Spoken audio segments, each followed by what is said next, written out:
Providing a dose of rationality, critical thinking, and skepticism from a conservative atheist perspective, this is the Bitchspot Report podcast. Every week, your host will bring you news of note and commentary on topics of interest in hopes of sparking intelligent discussion on important issues of the day. It's not pretty, it's probably not safe for work, but we tell it like it is and offer no quarter to the credulous, the gullible, or the downright stupid. It's not for the easily offended or for the religiously or liberally minded, but it is about 90 minutes of secular conservative entertainment. So let's get right to the show.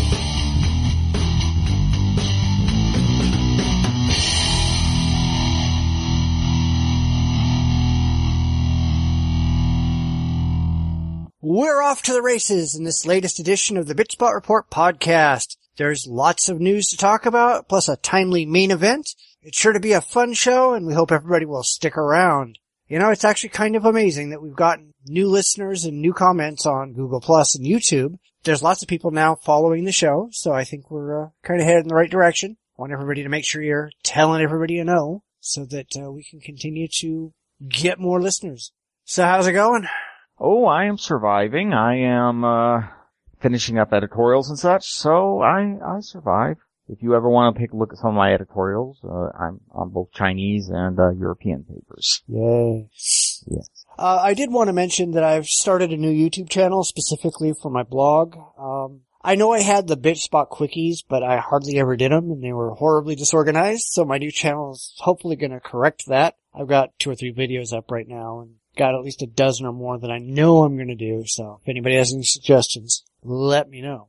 Otherwise, not too much going on this week on my end, so we can just get right into the show if you got nothing to say. Well, I think we'll just head on in. It looks like we have the world as usual is looking like things are not going well. Well, if things were going well, we wouldn't have a show. If things were going well. And not only that, but historians wouldn't have anything to write about. Won't you think of the historians? Yeah. They'll make things up if they have nothing to write about. It doesn't stop them any. I never made anything up in my reports. Buck Rogers definitely ended the slave trade with his laser guns and Ming the Merciless. Yeah, that sounds about like some of the other crap we're going to be talking about. And now the news. It's that Christian love that'll get ya.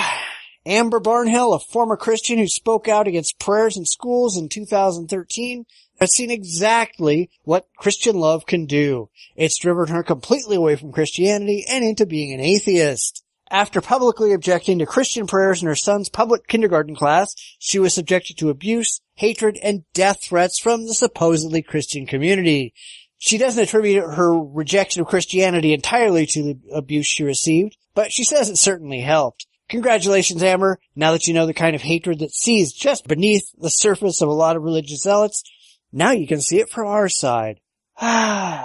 It's an interesting take, especially since she, she is primarily upset about forcing children to engage in religious activities in school, most specifically prayer in public schools. You know, I think we need to mention, first of all, this is not a controversy. Whenever something like this gets up to the court level, the judges should just have themselves a generic stamp saying law nope, because it is absolutely forbidden. And before anybody does mention something, I say no, having a religious club is not forbidden. Bringing a Bible to school is not forbidden. The courts have said that time and again. What is forbidden is putting the official seal of approval and requirement on a religious practice. Yeah, but these people don't really care about that. That's kind of the issue. They couldn't care less what the reality is. They care what their spin is. And religious hatred seems very commonplace today. People are not willing to just live and let live. They have to force their religious views on everyone around them via social pressure, legal wrangling, and out-and-out attacks. Yeah, and of course part of that is because, again, as we've discussed in the past, a lot of these people have a very binary view. I mean, these are people who honestly really believe the devil is active in the world and he is out to get you. First of all, they don't see any other belief as legitimate. I mean, of course, that is the main beef fundamentalists of any stripe with a secular society. They hate the concept that it is possible to say that your religion, your beliefs is just one of many competing beliefs, and so long as your fist doesn't punch anybody else in the nose, it's fine. They don't want that. Well, of course not. And the thing is, these people really just want to be in control. They're so used to running the club that now that they're being told, hey, guess what, guys, you're not in charge anymore, they're freaking out and running around like chickens with their heads chopped off. And of course, I was reading a few days ago that apparently there was a brouhaha about an organization that was demanding the right to hand out Christian literature, and apparently the Church of Satan got on board with that and said, well, if you can hand out your Bibles, we'll hand out our books. And that is the other problem with this, is that they don't want freedom for all religions. They want freedom for their religion. I am certain the people who were sending her the hate mail would absolutely go ballistic if they said, well, okay, we're going to allow prayers based on the Mormon religion, Hindu religion, any religion whatsoever, or even another sect of Christianity. Right. Well, these people in places like Florida with the Satanic Church thing, there's many, many, many examples of this. And it's funny because Christians actually get to the right place by the completely wrong path, where they'll bitch and whine and complain and moan that they're not being given special treatment. And then when other religions come along, they finally go, well, because I can't just make it my religion and control everybody else, we'll just make it no religion at all. Well, yeah, that's what we were all trying to get at in the first place. Yeah, and of course, one of the issues is, and it is an important issue, is that again, this does not impact anyone's ability to practice their religion. One of the biggest falsehood lies is that not permitting prayer in school will somehow lead to the apocalypse. Yeah, but you gotta remember, these people don't want free exercise. They want free advertising. Right. They want to push their religion on everybody else. So when you say, okay, great, you're welcome to close your eyes and fold your hands and pray silently to yourself any damn time you want to in school, they don't want that, because they want to be able to push their religion on other people by making it a big stage show. Yeah. And in this case, you see the fact that there is, one of the big things here with this outpouring of hate on the part of, radical Christians. I was checking some of this. She's gotten support from other groups, some of the more mainstream churches. But one of the aspects of radical Christianity, or radical any religion for that matter, is that the ultimate goal is to eliminate any kind of private space or secular space that you can have your own belief system in. What we're seeing here, it isn't what ISIS is doing, but it's not what ISIS is doing, because if you try to do what ISIS is doing in the United States, you get your ass thrown in jail. Yeah, but I mean, it's really no different than what we see in the Middle East with ISIS, except Christians can't get away with beheading their heretics. Right. And they would if they could. And in the past there have been murders, related to this. Or for that matter, I mean, you could take a look at, the history of exorcisms gone wrong in America. Which are on the rise, unfortunately, and we are seeing a lot of death and harm being caused by these so-called exorcisms when the religious get a little bit too excited and do things they shouldn't be doing. Yes, they purge, sometimes they purge their children of any wrongdoing when in the process of killing their children, which is especially severe given how many of the radical fundamentalist stripes refuse to accept any existence of mental illness. It always has to be demon possession or, bad behavior that you're deliberately engaging in. This is actually a problem that the public school system is beginning to face, in a lot of areas. Right. And it reminds me of the old Stephen Weinberg quote, with or without religion, you would have good people doing good things and evil people doing evil things. But for good people to do evil things, that takes religion. That is so true, though. It takes a belief, religion in America is a big belief on that. It basically takes any belief that you exalt. I mean, the funny thing is that what you're actually seeing here, if you want to look at religion in the sense of, as it's practiced, this is idolatry. When these people exalt the idea of reading from a book to the point where they're sending out, they're engaged in practically the definition of idolatry and, the idea that, okay, if we say these magic words, we'll go to heaven. Doesn't matter if we're good people. All we have to do is say the magic words. Yeah, well, these people aren't good people. That's the problem. No, they're not. They're horrible, awful, rotten people, and they seem to think that as long as, 3 seconds before they die, they, say a couple of metaphorical Hail Marys, they're saved. And that's not how this shit works. I mean, granted, it's all stupid anyway, but holy shit, guys. What's wrong with you people? It is. I mean, if you look at, one of the big Christian fights is, of course, works versus faith.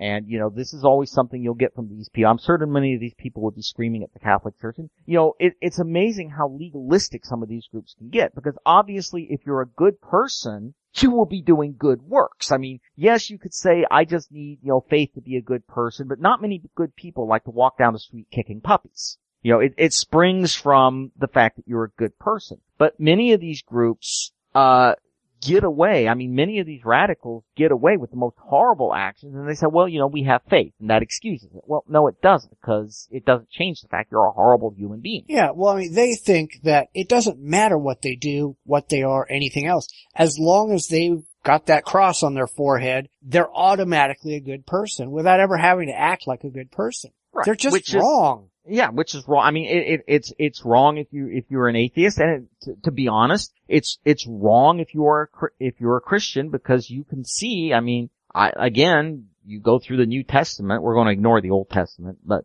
you go through the New Testament, I can think of about 5 or 6 different passages that specifically call that behavior out.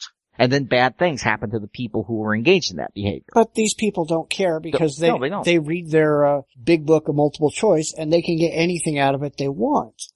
Yeah, and also there's the fact that, let's face it, religion is as much culture as it is, it's as much based on your local culture as it is where your basic religion. And this area is, there's a lot of areas where religion is really closely correlated to, small town politics. If you go against religion, you're also going against, you're going against the hybrids in this small town. Right. And as far as I'm concerned, any religious people who want to act like this are more than welcome to do so. Please treat everybody you know like this, because you're just driving more people out of religion, and that's a good thing. Well, and one of the problems, of course, is that this is an issue where you're not just driving people out of religion. I mean, they're also driving people out of their own religion, because the problem with this is we're not even talking about Christianity here. We're talking about a certain sect of Christianity that I am certain really hates other sects of Christianity. That's one thing a lot of people miss. I mean, my parents, my mother grew up in Kentucky, and in Kentucky it was an article of faith back in the hills where she grew up in the 1920s that the reason the Pope wears a mitre is to hide his horns. And the funny thing is that when you talk to some of the old people back then, today we'd say, well, they're being sarcastic. And in some of these groups, that was not sarcasm. People sincerely believed that, the Pope was actually a demon put on earth. And, I think what's happening now is you're seeing the pushback to the fact that you can no longer have these beliefs in a world where we have the internet, where we have, such a tremendous amount of information and ability to interact with other people. I mean, the older types have the beliefs. Increasingly, the younger generation looks at that and thinks, you're nuts. Right. I mean, it's the same thing if you look at, the Westboro Baptists and all these other really crazy groups. I mean, the crazy people at WonderCon that we were both just at, who are standing around with their religious signs, and then you've got all the fans coming out with their own signs to stand next to them. Kneel before God. Yeah, well, that was a couple years ago, but this year it was all Darth Vader, Vader is Lord, and, you don't know the power of the dark side, and all this other stuff. Which, and the thing that I struck interesting, because, I'm an Episcopalian, Catholic light, or what were, I'm not certain which. But, the funny thing with those groups is that they don't seem to understand that they would actually get a heck of a lot more ground if they responded with a sense of humor. Because in all seriousness, yelling and screaming at people doesn't tend to work in a country where you can't back that up with physical force. Yeah, but they don't want to earn it. No. They want to be granted it magically. They want to stand up there and say, hey, we're speaking for God, and everybody go, holy crap, they're speaking for God. We should just get down on our knees and follow these people. They don't want to have to earn it. And that of course is another case where you see why a lot of people, when someone gets screamed at on the street, they tend to, lose, any sympathy for any other message you might get. I mean, there's another case, where some lunatic I think in Virginia, was running around screaming at women on campus, calling them whores with a bullhorn. needless to say, he got arrested, disturbing the peace. But he seemed quite unaware, as to why this might be bad behavior. Yeah, but I'm sure he thinks that he's being discriminated against because of his religion. Yeah. No, you're being discriminated against because you're a dick. Well, and you're disturbing the peace. You're not even being discriminated because you're a dick, because let's face it, plenty of people are. You're being discriminated against, or you're facing legal consequences for running up to people, sticking a bullhorn in their face, and on several occasions not letting them pass you, which is both disturbing the peace and, if you want to push it, assault. It's a case where you're being treated exactly the same way a sports fan would be if he came running up and doing the same exact thing. There is no religious component to that particular offense. Right, but they think that because it's something that they believe, that they magically have special rights that trump everybody else, and they're just wrong. Well, again, the hardcore, the religious right, the hardcore conservative religions in America, they don't even see it as a special right. They see any opposition of the right as a sign that Satan, it's not a police officer arresting them. It is a police officer motivated by the spirit of Satan. Satan is very active in their worldview. Satan is more active than God in their worldview. Yeah, well, I really wish we'd get to a place as a society where we'd start to say, these people are crazy and these people need help. So when they're arrested for doing these crazy things, the first thing we need to do is we need to throw them in there for a 72-hour psych evaluation. Well, I don't think that's going to happen because it's been abused so much in the past for other. Let's face it, we could do that today, but it wasn't too long ago when that would actually happen to gays, lesbians, people who were not in the mainstream. I think that the government correctly has become very leery of using that. And the other thing is that I don't like applying insanity a lot because, usually insanity means you have something wrong with you. You have something wrong in your brain. These people have a viewpoint that they're unwilling to abandon. And I think it's better just to point out, just to throw them in, if they break the law, treating them no differently from anyone else who breaks the law will actually infuriate them than anything they could apply and claim was being persecution. Well, I understand that. My position is really, all right, we were doing it to gays. But the gays were not out there claiming that invisible ghosts were telling them to do, to go engage in butt sex. All right? The gay, if you're saying, all right, homosexuals were engaging in things and they weren't pretending that there were some magical pixies forcing them to do it. You have people who are saying there's invisible people in the sky that are telling me to do this stuff. That's insanity. True, but you got to remember how many people in America, do have some belief. Even if it's not an organized religious belief, some belief in supernatural forces. So that might not get you very far. And one of the advantages of not doing that is, like I said, the biggest thing is that it avoids granting them extra legitimacy. Well, I agree with. I agree with there, but I think a lot of these people, and especially when you get to the real crazies, the people who are out there acting antisocially, the people who are out there assaulting people, screaming at people, threatening people, all that, I think those people probably do have something severely wrong with them in their head. That is entirely possible. And that gets to a larger question because I have a friend with a family member who is in and out of, halfway homes. He is obviously mentally ill,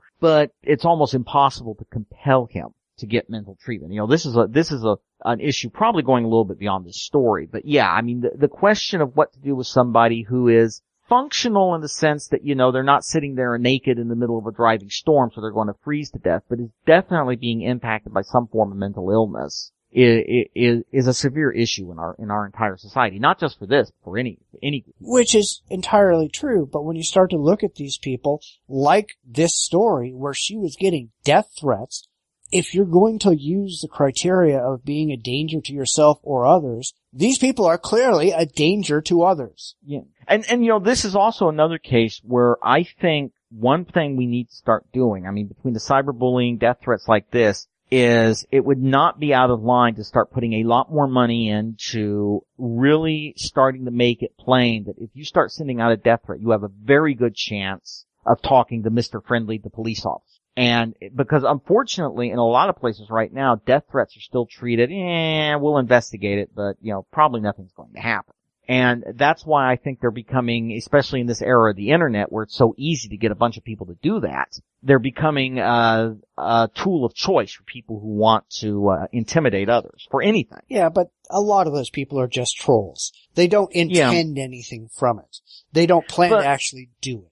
No, but I think one advantage, that was a case that with like bomb threats, a lot of people were trolls, but one of the advantages of treating it seriously is that quickly, people start realizing, is this a really good idea to troll? Because one of the reasons you get so many trolls and things like this is that there is a lack of consequences for many. Yeah, online there are no consequences because you can't find these people. You can't find these people, and if you find them anyway, you may find out that congratulations, your bomb threat was emailed in from Moscow. Good luck getting that guy extradited from Moscow, even if the Russians would extradite him, because seriously, you're talking like $30,000 just to do the process. Well, plus the fact a lot of them are like 12-year-olds living in their mother's basement who even going after these people doesn't matter because they have nothing.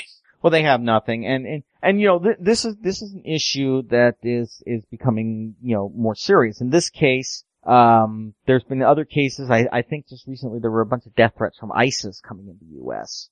Various groups of people, and of course the internet lets you learn so much about a person that a death threat. When you and I were growing up, we both got death threats on the phone all the time.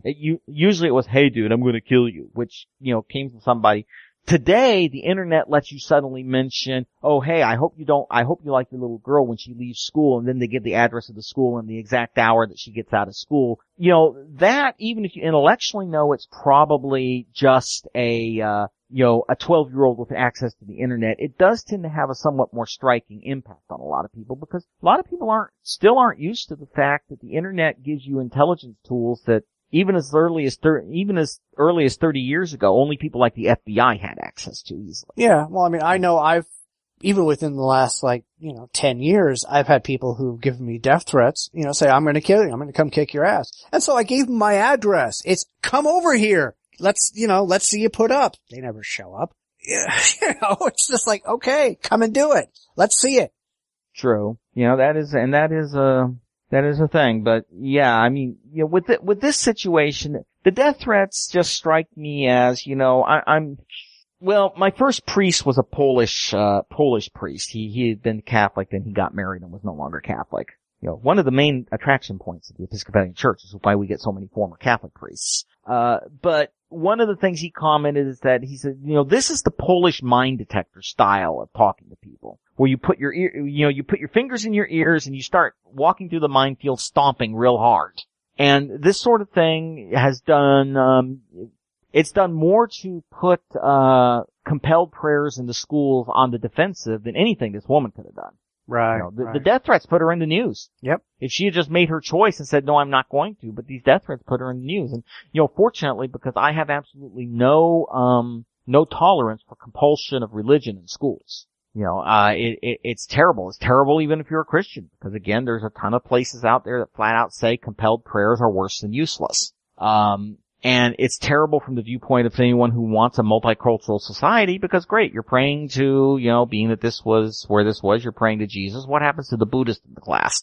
Or what happens when your religious beliefs are suddenly in the minority and they're out there forcing you to offer up prayers to Buddha and get on your prayer mat and bow down to Mecca and all the rest of that. Right. Or anything else. I mean, even ignoring that happening, there's also the fact that if you're a child in the class and you're praying to a church that essentially says, "Well, hey, if you don't share our religion, you're going to hell," that's nothing you want a child to hear. Sorry guys, you may think it's true. It isn't.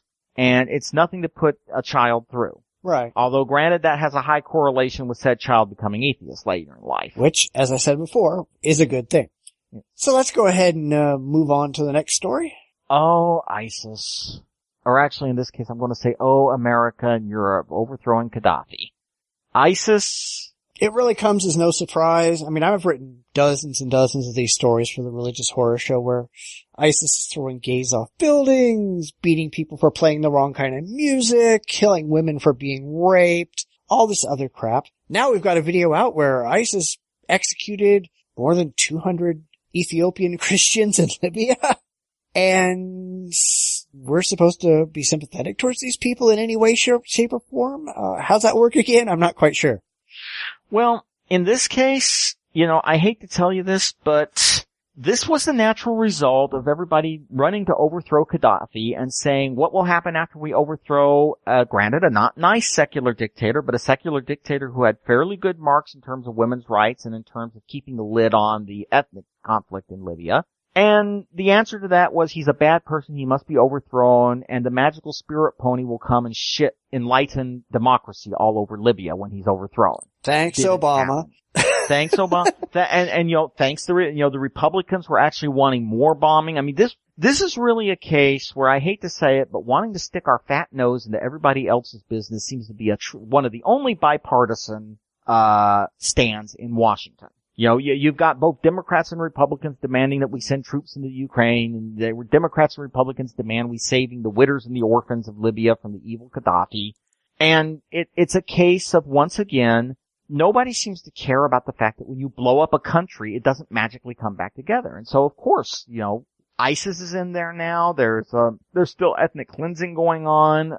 For those of you who don't know, Libya does tend to have a fairly severe ethnic split between, the lower African populations, as well as groups that were migrant workers that came into Libya 40 to 50 years ago and have since lived there. And when we overthrew Gaddafi, the wheels came off.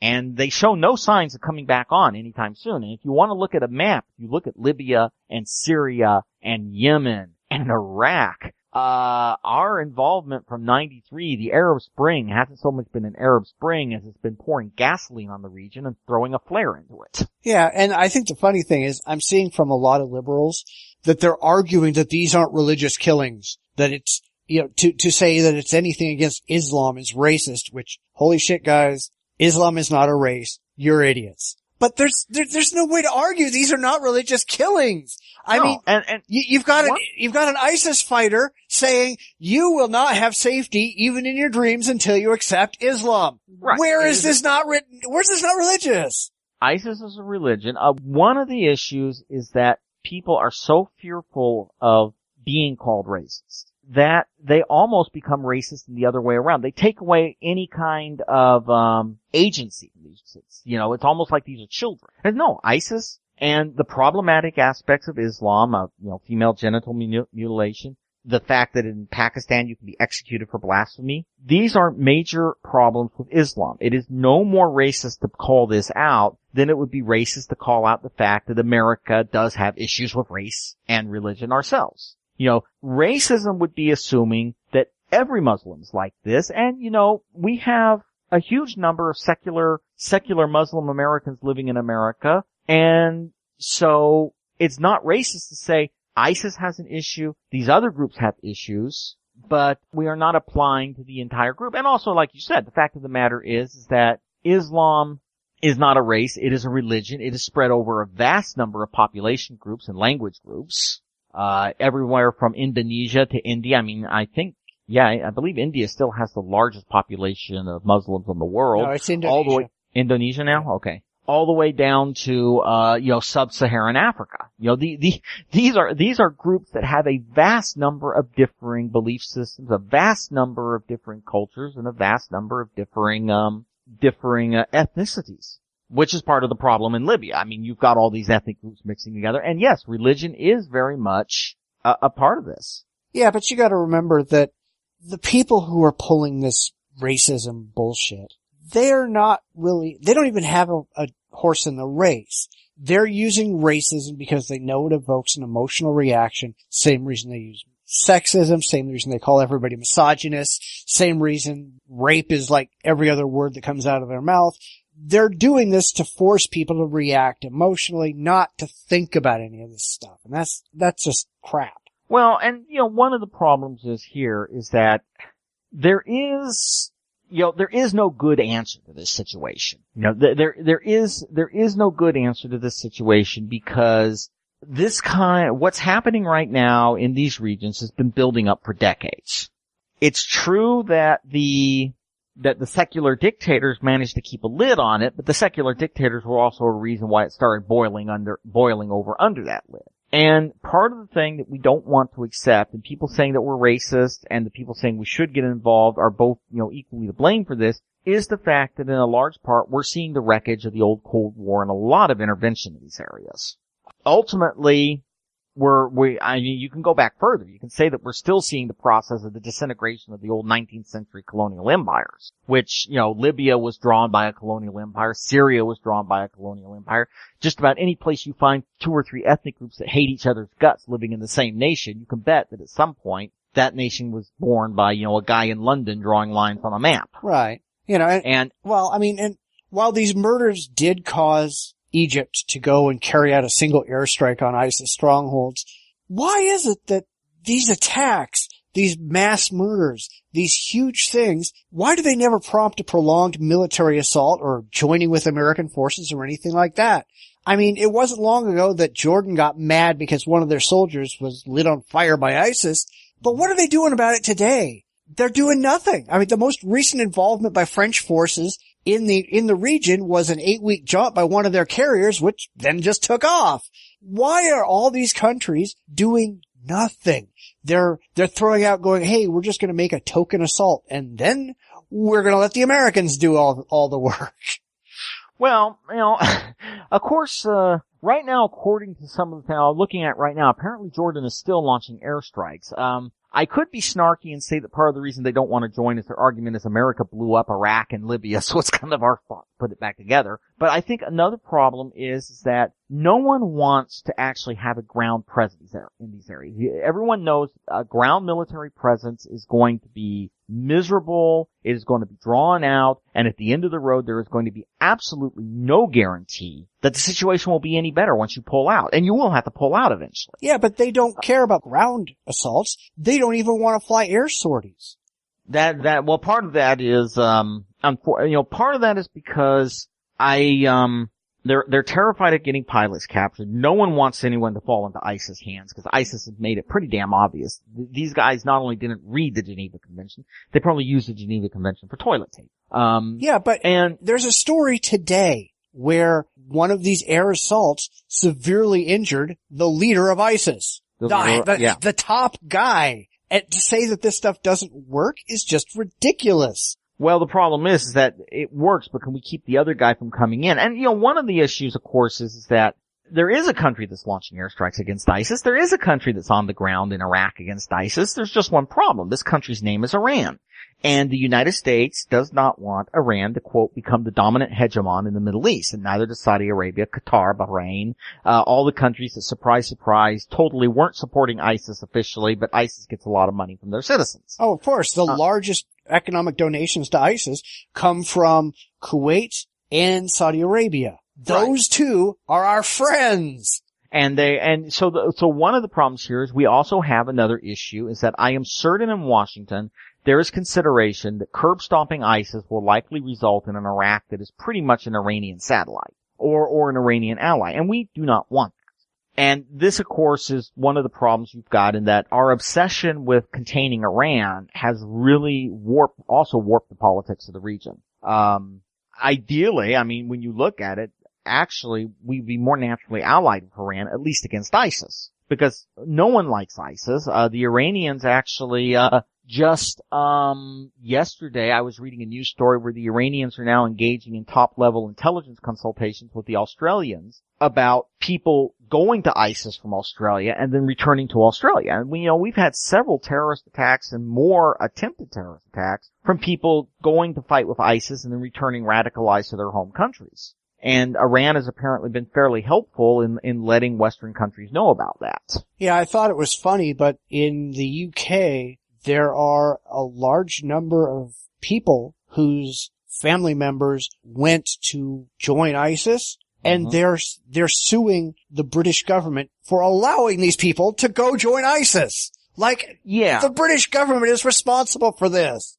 And I'm not entirely certain how you could get away from that, since I don't know if there's any law in Britain that allows you to actually prevent someone from leaving your country. I know in the United States, with a very few exceptions, that would be a pretty hard thing to pass, that we're going to prevent someone from leaving the country, although I do know that some Americans were arrested for conspiring to provide material support, i.e. their own bodies, to ISIS. But yeah, it's a rather ridiculous thing. And again, it's a case where you seem to be trying to remove agency. If someone has decided to go join ISIS, that's on them. I can understand where some of the family members are probably distraught, because let's face it, it's entirely possible that you're looking at, teenagers or older people who become radicalized, and the family's wondering, what the hell happened to you? Yeah, but isn't it more the job of the family to go out and stop their own family members from doing this? It's the job of the family to try to influence them away from this, and honestly, at the end of the day, it may be the job of the family to go inform the authorities that you need to watch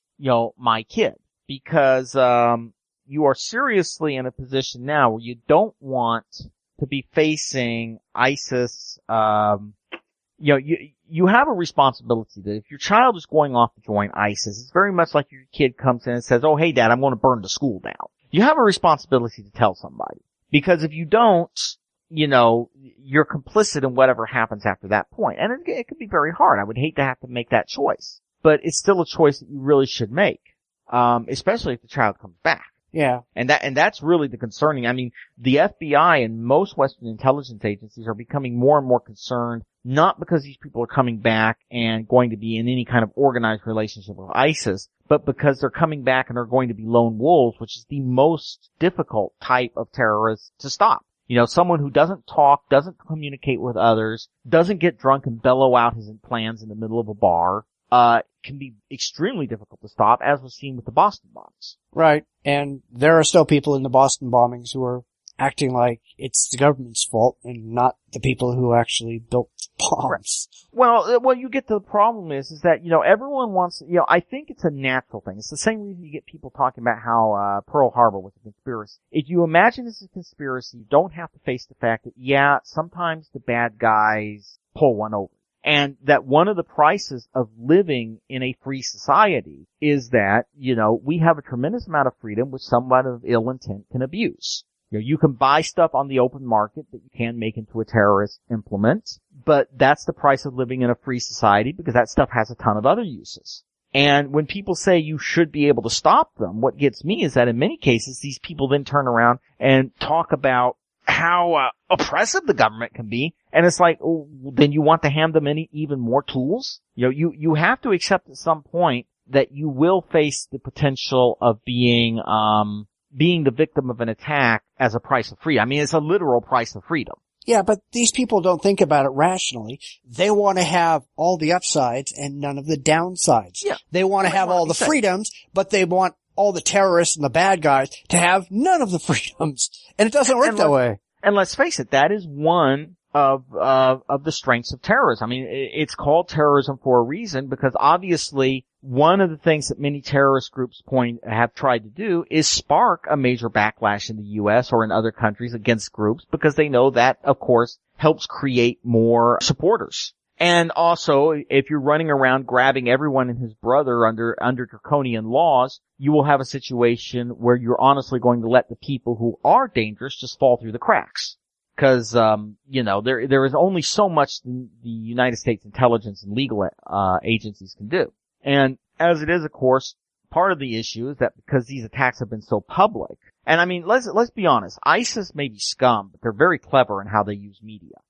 There is very little that they have done on the media that is not presenting the image they want, and they want to make people afraid of them. And it works very well, because lots of people are afraid. Yeah, well, and rightfully so, because, then there's one last problem that we have when we're talking about bombing and military intervention, is that, he's not prime minister anymore, but the spirit of Malachi is still with us. The spirit of a man who completely trashed the Iraqi army, made it into his personal piggy bank, helped blow up ethnic relations in Iraq so badly that, it's only now that the Shia and Sunni are beginning to really cooperate against ISIS. And that is another reason why, to some extent, America was reluctant to send troops back in, because they knew that to some extent Malachi was hoping America would come in, stomp ISIS, so he could stay with business as usual, not have to leave his cushy job, not have to undo the damage he had done to the army, and because America would be in front of him as this gigantic eagle-shaped meat shield. And I will say one thing that I am happy that the administration did, which is the administration said, no, we're not going to send divisions back in to save you because you helped create this situation.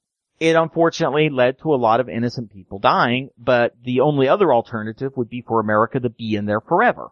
And I don't think giving the government of Iraq an excuse not to rectify the errors in their own administration would have been a good idea. Yeah, but they're still not fixing any of their own problems because they still expect us to come in and save the day. The bombing and the Iraqi military is getting better, but unfortunately the damage Maliki did to it. And of course, the other problem was that between the Shia and Sunni, when we had pulled out, firm arrangements were made for power sharing, and Maliki, to be vulgar, crapped all over all of them. And now, of course, there's a huge trust deficit between the groups. And, to some extent also the Sunni have unrealistic expectations. They want to also go back to the days when they were the favored sons of Saddam Hussein, which is not going to happen. But that is one of the problems that we're facing right now in Iraq, is that there's a trust deficit. The army is still not really recovered from its disastrous experience under Maliki.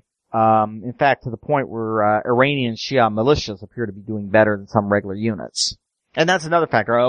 Like I said, Iran's heavily involved in it, which is really odd because, Iran appears in some respects to be doing better than the Saudis with their bright, shiny F-15s by flying F-4 Phantoms that were built in the 1950s. So. Yeah, well, we'll have to see what happens, but I have no doubt that ISIS is going to keep killing people, and we're still going to have lots of people whining about it, and I'm being completely unwilling to actually go in and do anything about it. Yeah, unfortunately the Middle East, I think the Middle East will probably still be in the news in a bad way when our kids are growing up. Yeah. No. Alright, well let's go ahead and do some political stuff, although we've already been doing political stuff, but hey. Now, I'll be honest, I don't read liberal rags, but I do find it funny when stories like this make the news. Cartoonist Keith Knight published a cartoon with an anti-vax message, which was immediately met with outrage. I just so happened to catch this story on Jerry Coyne's Why Evolution is True blog, and almost immediately the cartoon vanished from the Daily Kos website, apparently taken down by Knight himself. He says that he was just asking why vaccine ads don't give a laundry list of possible side effects like many other medications, and now he's disillusioned because he thought Daily Kos was a liberal website. Apparently, it's not liberal enough for him. Of course, the question remains, is refusing to vaccinate your kids a choice, or is it just a regular, irresponsible, irrational option? Well, I would say as sort of a liberal myself, that I would say in this case, Daily Kos was a bit more fact-based. I mean, I'm sorry, but probably one of the reasons we don't see side effects being described for vaccinations is that they are so rare as to be nearly non-existent. When you look at the vaccinations for like the famous purple pill, that's because if you take 2 or 3 of the purple pill or you have a heart condition, you can keel over dead. The second fact is I haven't seen an ad for vaccinations in quite some time. Yeah, I know. I haven't seen any. I couldn't think of any where, I mean, granted, I don't watch a lot of TV, but I don't hear about it on the radio. I don't hear about anything because vaccinations are not the moneymaker for the pharmacy industry. No. Which is something that I always laugh at when they say it's this huge conspiracy. And, honest to God, guys, the huge conspiracy would be if these companies were downgrading vaccines and working on very expensive medication to cure the resultant illness. Because if you have a vaccination, you take it once, you're done, goodbye. Usually the government subsidizes it, and, everybody knows the government doesn't pay a lot. Whereas if you could say, well, this vaccination is so evil, so we're going to give you a pill that you have to take every week for the rest of your life, what is your theoretical conspiratorial pharmacy company going to go with? They're going to go with the guaranteed sale of the pill you have to take once a week for the rest of your life. Right. But as to this, I mean, this kind of gets to the problem of the vaccination debate, sad to say, is the stupidity is spread. I mean, you've got religious conservatives who refuse to take vaccines. In California, the last outbreak of measles was centered around liberal wealthy people who read a little too much of the internet. This is a case where, reality has a bias, and the bias is that vaccines are not dangerous. They do not have very many side effects, if at all, and they are very helpful to people who don't want their children to die. And let's be honest, let's not beat around the bush. Most vaccines are very helpful if you don't want your child to die. Yeah, but these people are stupid and they don't think about that. I mean, the fact is, we need near universal vaccinations to rid the world of serious diseases. In areas where the anti-vax movement has taken hold, we've seen the resurgence of diseases that have been once nearly wiped out. Now, luckily, the state of California, yesterday or today, they have put forward a new bill which will absolutely require every kid that goes to school, public or private, must be vaccinated. There are no religious exemptions. There are no personal exemptions. It's over. The only way around is for you to personally homeschool your kid by yourself. I think it includes a medical exemption for people with compromised immune systems and such like that, but that actually has to be, signed off on by a doctor. Right, and that's fine. I get really tired of these people, and this goes back to this cartoon where he's claiming, oh, it's just so authoritarian. No, it's not authoritarian. It's necessary. I mean, these people are just running around going, this is what I want because I'm an idiot. Screw everybody else. The reality is herd immunity is important. There are about 5% of children who, for various reasons, can't be vaccinated. And every single child that can be, yet isn't, they're a direct danger to those kids that have compromised immune systems. But these people don't give a damn. Right, and also for people who say, well, it's not always lethal. Sometimes it's just whooping cough. Yeah, I would advise anyone with that opinion to go on YouTube, Google whooping cough in baby, and you will see some of the most horrifying sights you could see. It is a horrifying disease, not fatal always, means that you may not die, but it is horrifying. It has long-term health conditions. And of course, you know what? I'm a historian, and the biggest problem I have is the great scourge. I mean, the great terror. Because literally in the past, when people had a baby, the first thing they would do, they would build a coffin. Cultures that don't name their children until they're like 3 or 4 did so because, early childhood illness was so prevalent that you did not want to become attached to your child because your child might die. I mean, it was a horrific existence, and it still is in places where disease runs where you can have 30-40% child mortality rate. And the fact that we have managed to find a scientific cure for most of these diseases, to the point where children today, they are surprised and shocked, and you have to bring in psychologists to talk to them if a child dies of an illness because it is so rare. And the fact that it is so rare today is incredibly rare across human history. And now, to be blunt, we have psychotic deluded morons, who are attempting to reverse this greatest achievement of modern science. Yeah. And, it's enraging because, when we talked about Christianity in the past, these people are Moloch worshippers. They are tossing the bodies of the children on the throne of their god. And it's something that seriously I would like to see banned. I would like eventually to make it that you must have your children vaccinated unless they are medically incapable of accepting the vaccination. We do not care what your religion is. Oh yeah. I mean, I think vaccinations need to be nearly mandatory, that any child who shows up on the first day of kindergarten without a valid vaccination record or a note from a doctor explaining why the child can't be vaccinated, they need to have doctors on site just sticking needles in kids' arms with or without the parents' consent. I don't care. Well, I agree with that because first of all, we have long since moved away from the idea that the child is the parent's property. We've seen, parents do not have an unlimited right to put their child at danger. We do not in America have an unlimited right to practice your religion. If, I decide that I want to worship the Aztec pantheon and then rip my neighbor's heart out and eat it, I will be having a conversation with the cops. Endangering your child and endangering other people's children. And let's face it, you may never know if that child sitting next to your unvaccinated child is someone with HIV, is someone who's just come out of cancer treatment, is unconscionable, should be illegal, and needs to be firmly mocked. And I do not give a damn what empty-headed Hollywood personality who has never been closer to medical school than a photo shoot has to say about it. I mean, that's the thing that really enrages me about this. We have so many people who seem to feel that they have a right to speak about things they literally have no knowledge on. But they don't care if they have knowledge.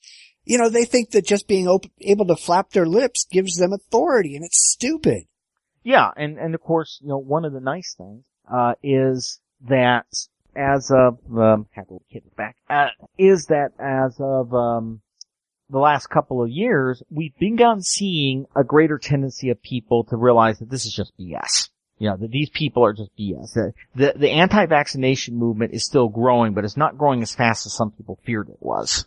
True. But I mean, there's other issues to deal with too. I mean, I don't want to turn this into an immigration discussion, but it's well known that we have illegal aliens crossing the border and bringing with them all kinds of diseases that were virtually wiped out in America. I mean, enterovirus D68, swine flu, tuberculosis, and dengue fever were not remotely an issue in the U.S., but now they're starting to take a foothold. And you've got all these parents who are going, well, we're just not going to vaccinate our kids because, hey, those diseases aren't out there. Yes, they are. Yeah, and the other factor is, of course, we live in a world increasingly where people travel a lot. And you may never be in contact with anyone you think that has it, but can you be certain if you live anywhere near LAX? If you live near LAX, you're next door neighbors to the entire world. And not all countries have the same requirements we do for vaccination. And then, of course, there's always someone who can just slip through. And this is a case where vaccination is vital. Vaccination should be a requirement. One of the issues is, and a movie that people should look at is called Contagion. But one of the nice things about it is, yes, the blogger talking about conspiracy is not always right. In fact, in most cases, the blogger talking about the conspiracy is wrong. And that's nowhere more true than it is in vaccination, because it doesn't make pharmaceutical companies much money. It doesn't really make doctors much money. There is very little reason why anyone would want to to force people to get vaccinations, except for the public health. Right. And the public health reason is important. It's like this guy going, I'm going to do a cartoon where I'm going to claim that we shouldn't stop people from pouring poisons into kids' milks because it's authoritarian. Well, no, you're an idiot. Yeah, it's simply the fact that I would say that anyone, small government, big government, anyone except by the farthest fringes of both sides would agree that, look, if you're going to drink milk, if you're going to have, medication, you need to have somebody that can tell you it's safe, because I don't know about you, but I'm not omnicompetent. I can't look at milk and decide whether or not it was safe. I depend on people who, have tested that. And for vaccinations, the same goes. And of course, vaccinations are proven to be tremendously safe. They're probably one of the safest medical procedures you're ever going to undergo in your life. And for those who wonder, well, would it be so bad if we don't have vaccinations? You might want to just Google iron lung polio 1950. Yeah. And you'll see pictures. You'll go right back to that too, because if your kids aren't vaccinated, if your kids actually get polio or if they get any of these diseases, we still don't have a cure for it. Yeah, there is no cure. The only cure is not getting it at all. And, to be honest, it's one thing to fall to a disease if you don't know how to cure it, but seriously, people listening, falling to a disease because you had a way to cure it and you decided to listen to some 5-minute advertisement or read a cartoon and then you chose not to protect your children from it it's childish. There's actually no other, let's be honest. Not vaccinating your children is child abuse. You're deliberately and openly putting them at threat for their health and their lives. Yeah, but a lot of these people just don't care. Well, a lot of these people believe, part of the problem, I think, is because for so many years we have been free from the scourge of disease. And people don't understand that's not the default state of humanity.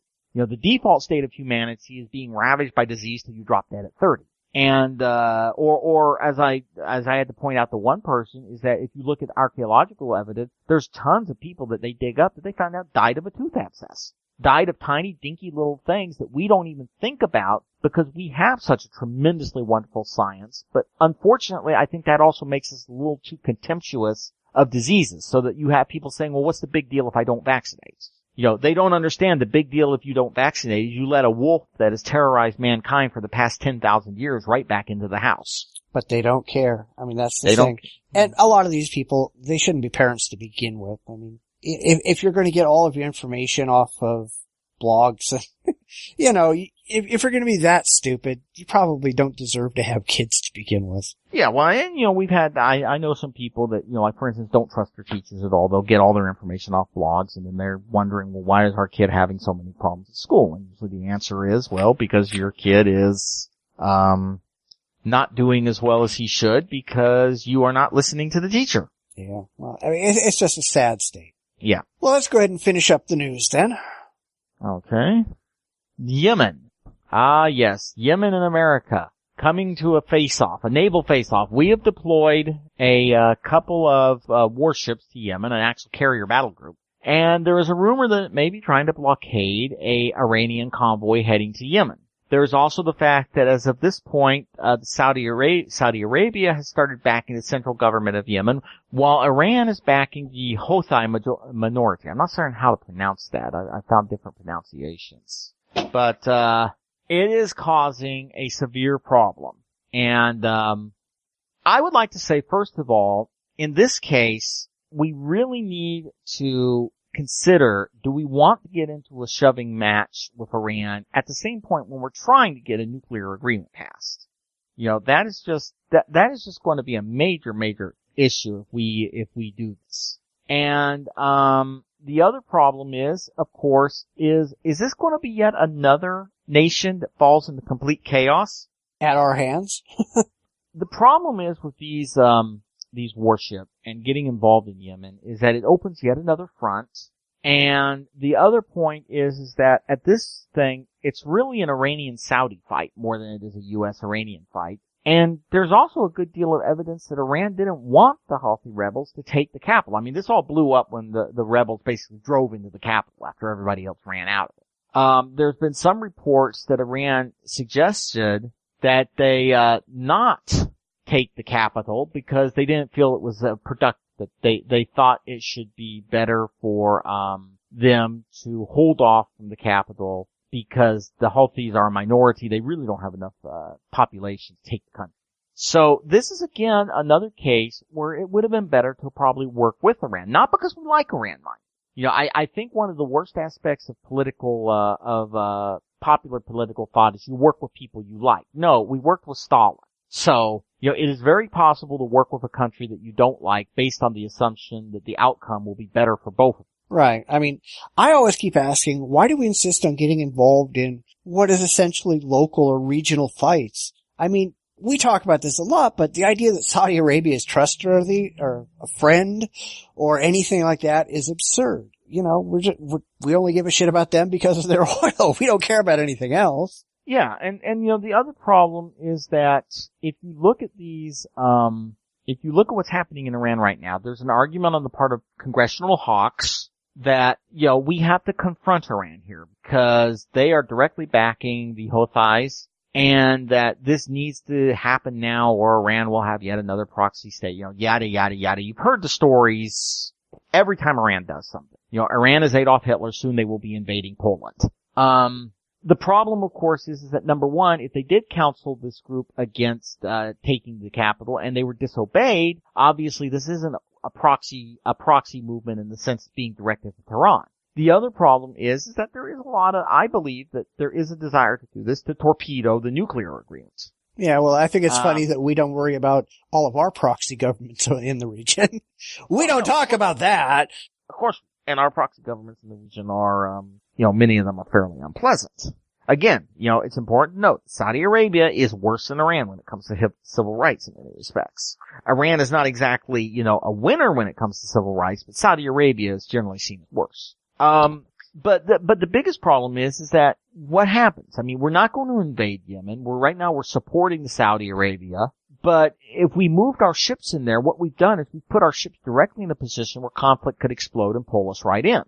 And, I see no real reason to do this. It is an unstable region. And if something does happen and it torpedoes the nuclear agreement, and let's face it, American and Iranian ships shooting at each other or Saudi ships shooting at Iran may very well torpedo the agreement. It is going to result in, serious problems with the rest of the P5+1 group, probably a collapse of sanctions, and the whole situation will just be worse, mainly because we are accepting almost uncritically, at least officially, the Saudi narrative that this is an Iranian proxy movement. Well, what I think is funny is that we're allowing them to call this group terrorists, and we're kind of using that as a justification to be there. Now, okay, right after 9/11, whatever happened to the idea that we were going to fight terrorism wherever it was found, and we're just going to go into any country that we want to, and we're just going to root out terrorists everywhere? You know, it's gotten to the point where nobody's really doing anything about this. We got Al-Qaeda that's widespread. ISIS is everywhere. The Taliban operates with impunity. Boko Haram is killing people in Kenya and Ethiopia by the thousands. And we're only going, but we're going to look at this little tiny group that we're going to call terrorists because, well, it allows us to do something that we can't justify any other way. The hypocrisy of this whole thing is just absurd. Well, yeah, the problem, of course, is that one of the reasons for this is that trying to you don't get rid of terrorism until you stabilize the states. I mean, there is no way to get rid of terrorism or get rid of a terrorist group until you can help stabilize the state. And that, especially in regions, I mean, everyone talks about Japan and Germany, but Japan and Germany were unified states at the end of World War II. Well, besides, how many states have we stabilized in the last 30 years? Zero? Pretty much Japan and Germany, yeah. And that, and there was a lot of other stuff going on there too. Right now, especially in the developing world, you're talking areas with really wiggy borders, again, ethnic tensions dating from the colonial era, modern ethnic tensions due to the Cold War, and any attempt to stabilize those nations is a long-term, going to be multi-year, possibly multi-decade attempt with no guarantee of success at the end of the day. I mean, even if you assume the most competent, most effective attempt at intervention, there is still no guarantee of success at the end of the day. Well, we don't really want success. That's the problem. Well, yeah, that's the second problem, is how many Americans are going to go for spending billions of dollars to stabilize a country they never heard from when everybody knows that our Super Buck Rogers killbot drones are solving the problem. I mean, this is one issue that you have seen again and again on both sides of the party, is this projection and claim that what is essentially a tactical tool, which is to say bombing, can serve a strategic purpose, which is to eliminate the long-term support these terrorist groups draw from. The other problem is misrepresentation. I mean, for instance, the surge in Iraq. Hopefully we will never have a surge in Iran. That would mean we're a lot stupider than I give us credit for. But the surge in Iraq is widely claimed with ending a lot of the ethnic conflict in Iraq. It did. What, however, most mainstream media news sources did not talk about was that the surge in Iraq came after the majority of the ethnic cleansing. In other words, yes, it damped down the ethnic tensions, but in a lot of neighborhoods, the minority had already been chased out and killed, so of course there was going to be no more ethnic conflict in that neighborhood because there was no more of ethnicity other than the primary one. And this is something that a lot of media fails to examine, and it's unfortunate because it helps create this narrative that we can just go in and do something and fix the situation. If you look at Yemen, the Houthis have some really legitimate beefs with the central government, and the central government is horribly corrupt. It was a site for some of our drone operations, but it's still a corrupt, brutal government. So there is no easy way to fix that situation. That government is not going to come back and give the Houthis, the autonomy they desire. And for that matter, if the Houthis get autonomy, why don't they declare independence? I mean, you're in a situation where there's really nothing to be done. And we don't like to hear, American people don't like to hear that. They want to hear something can be done, something can be on the cheap, and something can be done by the time of next week so you can get to watch the basketball game. Yeah, well that's not how it works. Yeah, we have a very unrealistic view of the world, and a lot of that's been pushed by our government, where we pretend that, hey, we can just get in there and we can make a difference, and we can be out before sea time, and it's not going to be another Vietnam and all this other stuff, but that's not really the way things work. Right, and of course one of the problems is that if you look at this, I mean right now we're talking about blockading, and this is another area where we're increasingly irritating our allies, is that the United States keeps injecting itself into these conflicts and dragging some of our allies along with us. And they're not overly happy. I mean, well, the Gulf is always happy because they like having America there since their own militaries are, well, subpar, to put it mildly. But it is going to cause a situation where Europe doesn't like this because, of course, America is not the nation that gets to have all those floods of refugees. It's Europe. I mean, I think yesterday something like 900 Libyan refugees drowned in the Mediterranean. It was, and that's not something America has to deal with because we have two great big oceans between us and these problem areas, and I have not lately heard of any great outreach in America to bring Libyan refugees to the United States. Yeah, well, we don't want to deal with the problem. No, we don't want to deal with the problem, which, is another area where it's antagonizing Europe. That's why, right now Europe is increasingly wanting the Iranian crisis, the Iranian nuclear crisis, to just go the hell away. Yeah, but Europe doesn't really want to get out there and do anything either. Well, you know what? I'd have to say there comes a point when should you go out and do something, or should you just let things, find their own equilibrium? Because if you're going to go out and do something, if you're, again, you're committing to a very long-term period, and I'm not certain if either the U.S. or Europe would be willing to commit to that long-term period. So in some cases, when you consider how much of this problem was caused by us going in and doing stuff, I mean, Libya was supported by the Soviet Union, and then we moved down, and there were people in the central areas that we supported. And, Cuba was in Angola and Rhodesia, which, is now Zimbabwe for, those of you who aren't old as hills.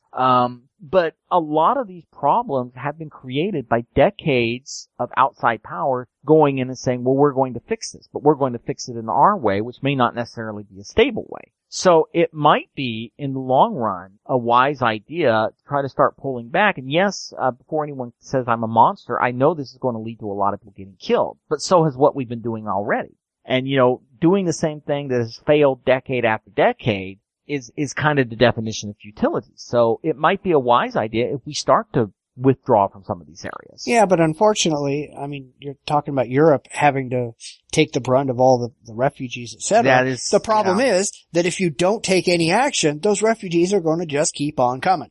That is one of the hope would be that eventually you would reach some level of equilibrium. But yeah, that is a problem. And on another route, that's another problem for this entire region, because the refugees, of course, often include the best and the brightest. I mean, who the hell is going to stay in Libya if you realize I've got an engineering degree, and if I can get my family to Germany, I can go to work for Mercedes-Benz? But, of course, that deprives Libya of the guy who is an engineer and knows what he's doing. I mean, this is becoming a severe problem, especially as the world becomes closer. And when America was first expanding, that wasn't an issue. I mean, casual moving about was completely unknown. If you left for America, you knew you were never going to see your home again. But now, it's much easier to leave and get to another country, and that's creating something of a brain drain in this area. Well, yeah, but they've really earned it by, people are going to go where they are most appreciated and most successful. Well, if you live, if your country is a cesspool, guess what? Right. But I mean, of course, then you look at like Libya, which is a cesspool now precisely because Europe and America overthrew Gaddafi. I mean, Gaddafi was not a nice guy, but God almighty, it was better to be there back then than it is now.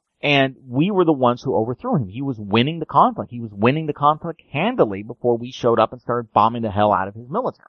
And, that, I always thought that was amazing because they were still saying we're just protecting, civilians right up until the point when they were just bombing the last holdouts. And then, of course, when Gaddafi was murdered and this nation was falling apart, the West was nowhere to be seen. Well, yeah, because it's our job to blow things up, not to put things back together. Yeah. And that seriously is, I'm thinking, why a little disengagement? Because we don't want to get involved in these long-term issues. What we want, so if we're not willing to get involved, maybe we should pull out. Or start to be a lot more serious about asking, is this really a big-time national interest, security interest of the United States? Yeah, but you have to remember the government, they just want to be seen as being capable of doing things. They don't care if they're successful or not. They care how they can spin it. They care about going, oh look, here goes the planes flying overhead. Isn't that majestic? Look at what they're doing. They're taking American bombs and American technology and applying them and saving the world. And then we just don't show the aftermath of what happens. And of course the other problem is with our system of government, a lot of times if you're especially if like you're in the House, you're in the House for 2 years at a time, a lot of people backing action in the House figure they're not going to be around when the bill comes due. And this is an issue that's, becoming increasingly difficult in a lot of places because you have people pushing this and you get the sensation that they figure, well, I can push this and then it's going to be up to somebody else to figure out how the hell to get us out of it. Which happened with Bush. I mean, Bush takes us into Iraq and then the Obama, and for all I complain about Obama at times, you can make the argument that he was left with a really miserable situation by Bush. We're stuck in Iraq. No one wants to stay in Iraq, so everyone knows we're pulling out of Iraq, so what do you do then? And this is one of the problems. This is really one reason I dislike the fact that there is so little public or congressional discussion of these long-term engagements. Well, it's not like Congress ever talks about them. You've got a president who just goes, well, we're going to do it, and I'm not talking to anybody, so screw y'all, here we go. Yeah, well, Congress can pass, but of course one of the problems is I think that in a lot of cases, both parties, they can yell at the president and then say, well, we can't do anything, but you'll notice if it turns out well, a lot of times they'll be the first to take credit for it. I mean, Congress, part of the problem isn't so much that Congress has lost authority, it's that in a lot of areas Congress is refusing to take its authority. I mean, Congress could, if they wanted to, tomorrow pass a bill saying you're not allowed to spend money to go here, here, and here. And, that is perfectly constitutional. It would stymie the president. But Congress of either party really prefers to leave the president of either party often free to do stuff so that they can complain but not own the decision. Yeah, until somebody like Obama just goes, well, I'm just going to arbitrarily make a decision and do my own thing because I've got presidential authority and screw you all. Which has been building up, for most of the '80s. I mean, it started building up during the Bush 1, and unfortunately every president that takes more authority deeds that precedent to the next. I'm certain the next president, whoever he or she is going to have even more freedom to act independently of Congress because none of these precedents are ever surrendered. Yeah, unfortunately. And that, well, part of the problem is that, like I said, we need to have a Congress that sits down and says, okay, we're going to define it, but equally, yeah, we're going to own this decision in front of the American people. If it goes poorly, Congress is going to be right up there next to the president on the chopping block. Yeah. But I don't think they want that. No, they sure don't. All right, well, we're going pretty long, so we should probably get on and do the main event. This is the main event. We've both been to a lot of conventions in our lives. Heck, my first convention was San Diego Comic Con back in 1974, which really kind of dates me. That said, though, I've seen a lot of changes over the years in how conventions operate and the makeup of attendees, and I think most of the changes have been more positive than negative. However, in recent years, we've seen a spate of what I can only call leftist social justice warriors appearing, and they want to push their social agenda on everyone, including conventions. Now, just last weekend at the Calgary Comic Expo, a group of female self-identified men's rights advocates were thrown out of the convention, apparently because they had gotten some unidentified and unsupported complaints that they were allowed onto the show floor at all. When they were asked to leave, the convention representative refused to even address who had complained, what they complained about, or the validity of any of the complaints. Now the group, called the Honey Badger Brigade, has been banned from life from attending any of the conventions ever put on by the company that puts on the Calgary Comic Expo. Does anybody but me think that's more than a little absurd? One of the problems is that, of course, depending on who you ask, you have different stories of what happened. And this is sadly common with the thing. The argument the convention makes is that they enrolled under false pretenses, under a different name. There's a posting of a comment they made on one of their groups. But to start on that, the problem here is that did harassment occur and did it violate the convention standards? And also, was the punishment equal to what happened? Now we've both been at conventions and, there have been times when, you've actually had to eject people from the hall because it's just impossible to get anything done while they're in the hall during the question and answer comments.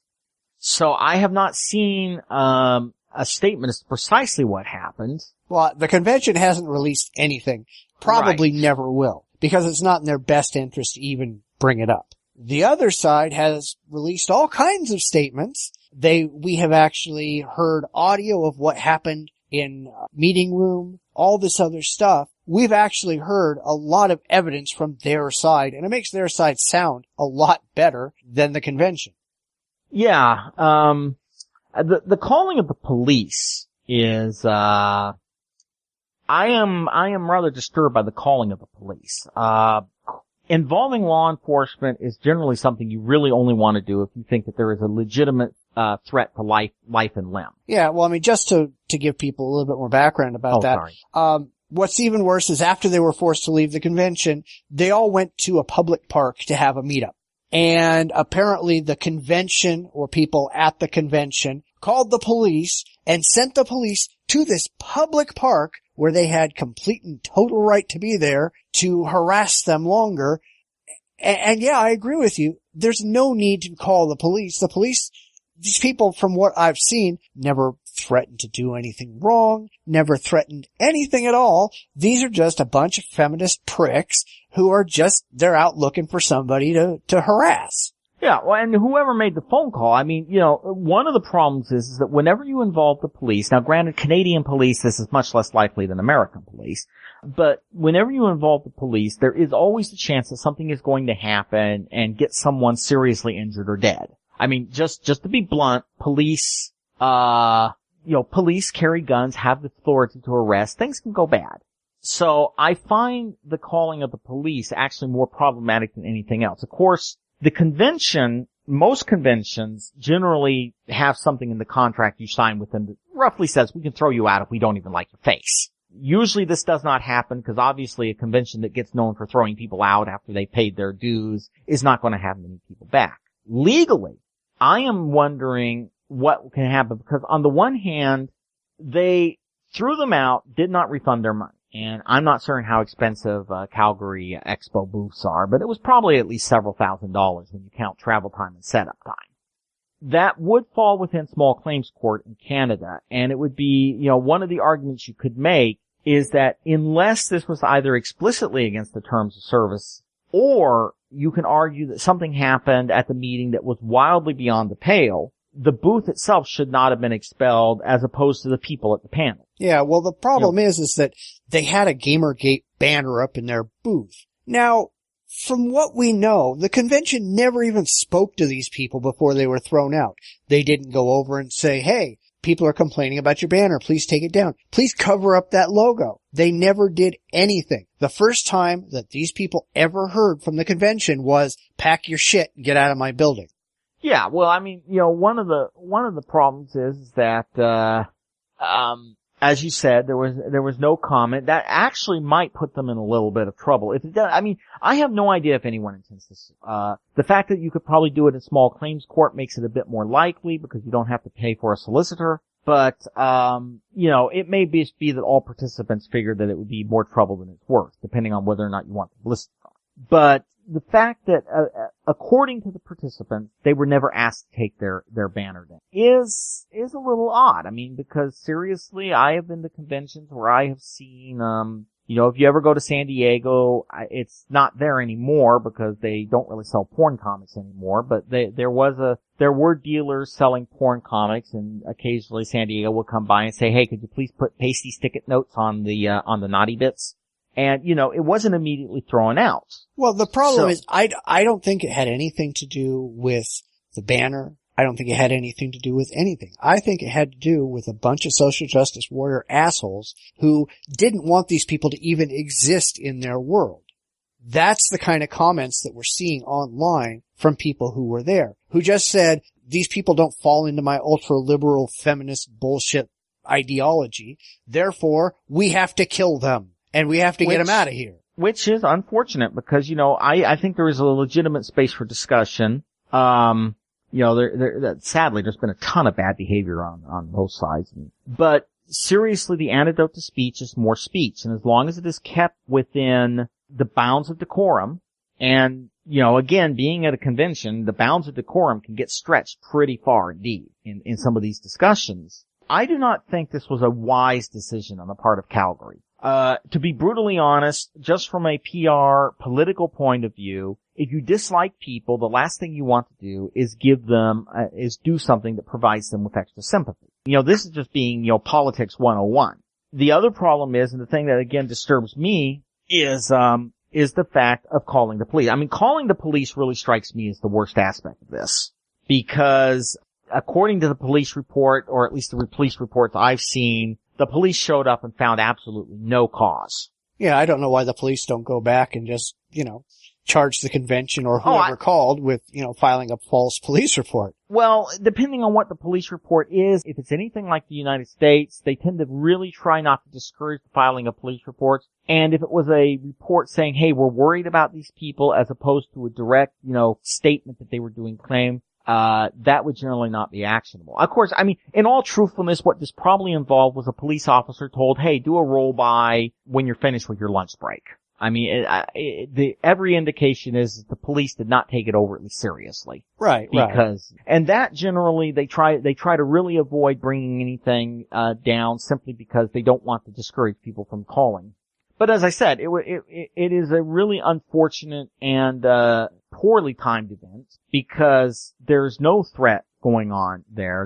There was no physical threat, and the only time the police should be called is if it's a physical threat, or if, whether or not you agree with it, the convention says you go, and then they refuse to leave the premises of the convention. Right. But this was not the case. They had left the premises of the convention. So, I would say that this was a very poor and mistimed event on part of the convention organizers. Right. I mean, now personally, I've got no more love for the MRAs than I have for the feminists. I mean, I find both groups to be more than a little bit childish most of the time. But given the two sides, it's always the radical feminists who are doing shit like this. Always.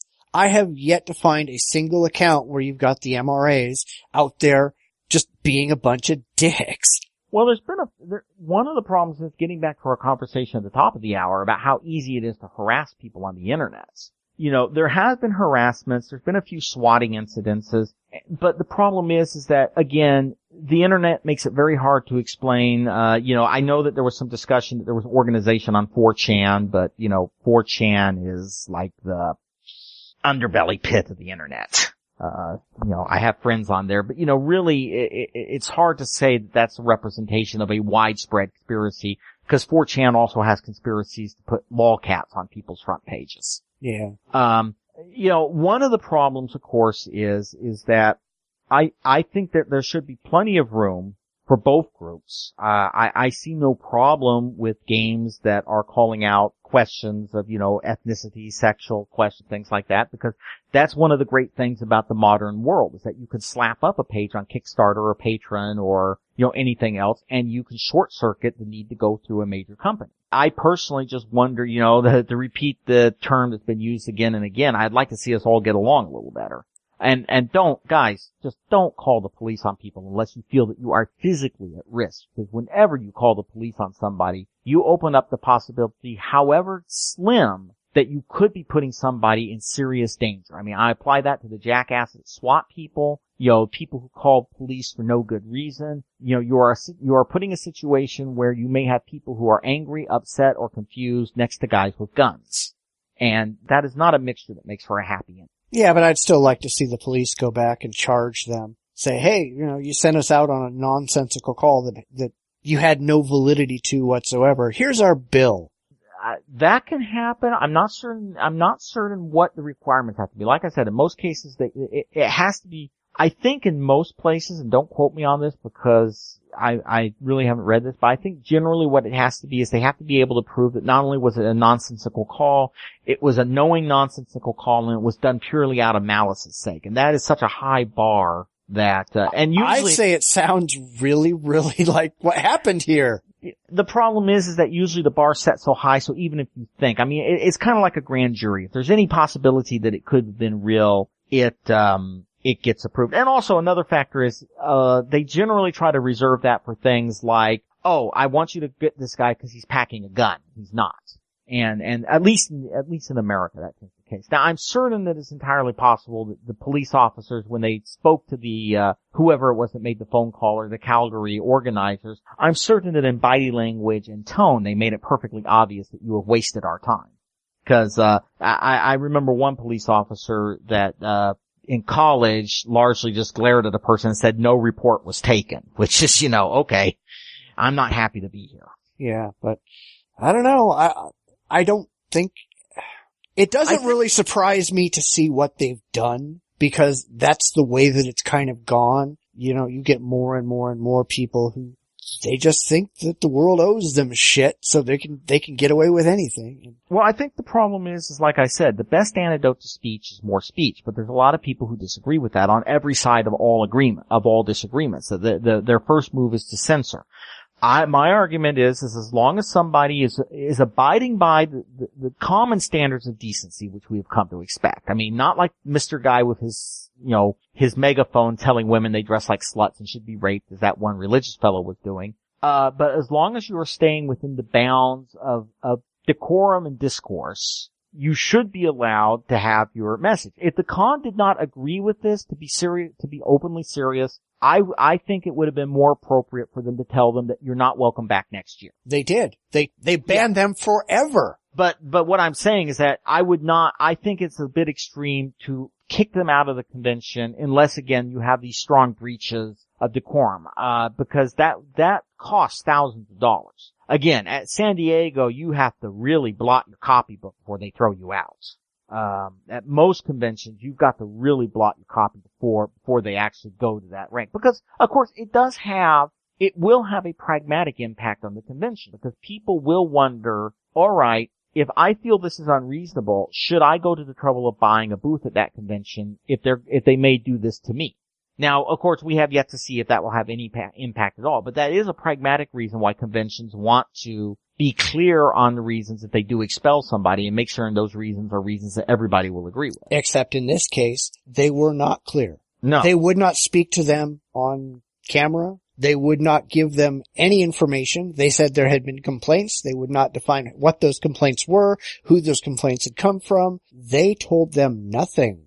Yeah, and of course, now granted, that may actually have been on advice of counsel, because Canada does have some fairly severe libel and slander laws. I mean, I don't know. I don't know if Calgary actually has a lawyer on staff to talk to them. But by not explaining, that also does look a little bad, because, nothing illegal was happening. I mean, generally a lifetime ban comes if you're doing something illegal. Right, but that's not how these people operate. These people are just dicks. So it's going to be, it'll be interesting to see how it plays out. As I said, I think it probably would have been wiser if the con wanted to bolster their own opinion to ask them to take the banner down and then just say, please, we've been hearing reports that you've been derailing, although I did see that. I didn't see much of a derail. But, before they went directly to permanent ban. And, it'll be interesting to see what happens in the future. Yeah, I mean, this is still an ongoing thing. It's only been a couple of days since it happened. Yeah, but, I said, I am not certain if they want to bring a lawsuit to small claims court, again, that they may not wish to. But equally, you could argue that by not providing any reason for the expulsion, they did cost them money. Again, that depends on something we don't know, which is what type of contract you sign, and a lot of things that it would probably better have a lawyer to discuss. Well, hopefully something happens, because this kind of crap can't be permitted. I mean, this kind of crap is happening all over the place now, from all the garbage that happened with the Hugos and all the atheist conventions. This kind of liberal bullshit is just getting out of hand. And what happened with the atheist convention? Some of them were banned? No, well, they were the ones that they were insisting everybody go around and put specific language into their harassment policies. Even though there has never been a single demonstrable case of harassment toward women at any of these conventions, there's never been any case where authorities have been called, nobody's been arrested, nobody's been charged, nobody's even been able to point to a single case where something ever happened. But holy shit, these people are out there, they want anti-men, anti-male language put into these harassment policies just because something might happen because all men are rapists, according to feminists. Well, I would say that the most important thing about your policy, whatever policy you have, is run it by a lawyer. I mean, that'll be my only advice I would give on that, because if you're going to write a policy, especially a policy that's going to bind whether or not people are throwing out, you really want to run it by a lawyer first. That's one issue I think that, getting back to comic conventions and such, is that when you and I were going, comic conventions were these dinky little things. San Diego was the biggest convention, and it was in the old San Diego, Civic Center, and didn't even take up the entire Civic Center. Oh, I predate that. I go back to the El Cortez Hotel. Okay, the El Cortez. All right. Well, then that was really small. But, one of the problems that we're facing now, not just in, harassment policy, but in all policy, is that you're getting more and more conventions that are exploding, thousands of people, where, tens, hundreds of thousands, or in the case of the Comic-Con, millions of dollars are changing hands. And for grognards like us, that's a bit of a shock, but it's equally a shock for people who are used to the old days of being able to do, conventions, very ad hoc, we'll figure the problem out when we get to it. And, that does not work anymore. So if anyone listens to this who wants to do a convention, remember the world is different you've got to have your stuff nailed down. And if you're doing a big convention, you really have to have a lawyer on staff. Someone who's going to sit there and figure out what you do because, various regulatory agencies, various groups will give you a pass if you're running a convention with 100 people, but they stop giving you a pass when your budget's exceeding that of some businesses. Right. Well, I don't know. Do we have anything else to say about that? Not really. I thought we covered it. All right. Well, let's go ahead and call it a week. So, while we're waiting to be flamed by the Social Justice Brigade, let me just thank everybody for listening. We'll be back with another show, assuming we're not thrown in prison for expressing unpopular notions about radical feminism. Let us know what you thought by posting comments on our website, interacting with us on Twitter or Tumblr or Google+. You can listen every week on iTunes, Stitcher Radio, and Player FM. I know it's true because I just went and looked to make sure that our shows are publishing, and they are. So until next week, please try to avoid irrationality and emotional immaturity. We'll leave those up to the liberals. See everybody later. Thank you for listening to another episode of the Bitchspot Report podcast. We invite listeners to interact with the show by commenting on our website at report.jdragononline.com. We can also be found on most social media sites, including Facebook, Google+, Tumblr, and Twitter. You can also listen on iTunes, Stitcher Radio, and Player FM, as well as on the aforementioned website. New episodes post every Friday at 9 a.m. Pacific. Those interested in being on the air, please visit our website. All instructions are there. We appreciate our listeners and supporters. We couldn't do this without you.